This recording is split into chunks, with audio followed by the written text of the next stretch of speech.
Surah Al-Baqarah ayat 8 berbicara tentang orang-orang munafik yang berpura-pura beriman kepada Allah, tetapi sebenarnya mereka tidak. Kisahnya berawal dari seorang laki-laki bernama Abdullah bin Ubay, salah satu pemimpin suku Khazraj di Madinah. Abdullah bin Ubay adalah seorang yang sangat ambisius dan ingin menjadi pemimpin di Madinah. Ketika Nabi Muhammad SAW hijrah ke Madinah, Abdullah bin Ubay merasa bahwa kekuasaannya terancam. Dia tidak ingin Nabi Muhammad SAW menjadi pemimpin di Madinah, jadi dia memutuskan untuk berpura-pura beriman kepada Allah. Abdullah bin Ubay kemudian mendekati Nabi Muhammad SAW dan mengatakan, "Ya Rasulullah, saya adalah salah satu dari Anda. Saya ingin membantu Anda dan menjadi bagian dari umat Islam." Nabi Muhammad SAW sangat senang dengan kedatangan Abdullah bin Ubay dan menerimanya sebagai salah satu pengikutnya. Tapi, sebenarnya Abdullah bin Ubay hanya berpura-pura beriman. Dia masih memiliki niat jahat dan ingin menghancurkan Islam dari dalam. Abdullah bin Ubay kemudian mulai mengumpulkan orang-orang yang memiliki niat yang sama dengannya. Mereka kemudian membentuk sebuah kelompok rahasia yang disebut munafikun.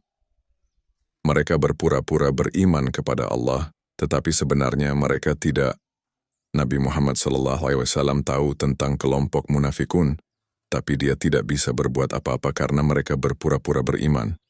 Allah kemudian menurunkan surah Al-Baqarah ayat 8 untuk mengungkapkan kebenaran tentang orang-orang munafik. Dan Abdullah bin Ubay dan kelompok munafikun terus berpura-pura beriman kepada Allah dan Nabi Muhammad SAW. Mereka bahkan ikut serta dalam beberapa peperangan bersama Nabi Muhammad SAW, tapi sebenarnya mereka tidak memiliki niat untuk membela Islam. Suatu hari Nabi Muhammad SAW memutuskan untuk melakukan ekspedisi ke Tabuk, sebuah wilayah di utara Madinah. Abdullah bin Ubay dan kelompok munafikun juga ikut serta dalam ekspedisi itu, tapi mereka tidak memiliki niat untuk berjuang. Ketika mereka tiba di Tabuk, mereka melihat bahwa pasukan musuh sangat kuat dan jumlahnya banyak. Abdullah bin Ubay dan kelompok munafikun kemudian mulai kehilangan keberanian dan ingin mundur. Mereka kemudian membuat alasan untuk kembali ke Madinah dengan mengatakan bahwa mereka harus menjaga keluarga dan harta mereka. Nabi Muhammad SAW tidak bisa berbuat apa-apa karena mereka berpura-pura beriman, tapi Allah tahu tentang niat jahat mereka. Allah kemudian menurunkan surah Al-Baqarah ayat 9 yang berbicara tentang orang-orang munafik yang berpura-pura beriman, tapi sebenarnya mereka tidak. Abdullah bin Ubay dan kelompok munafikun akhirnya kembali ke Madinah, tapi mereka tidak bisa menyembunyikan kebencian mereka terhadap Nabi Muhammad SAW dan Islam.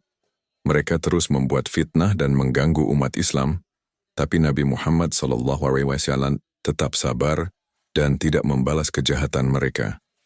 Kisah Abdullah bin Ubay dan kelompok munafikun adalah contoh tentang bagaimana orang-orang munafik bisa berpura-pura beriman, tapi sebenarnya mereka tidak.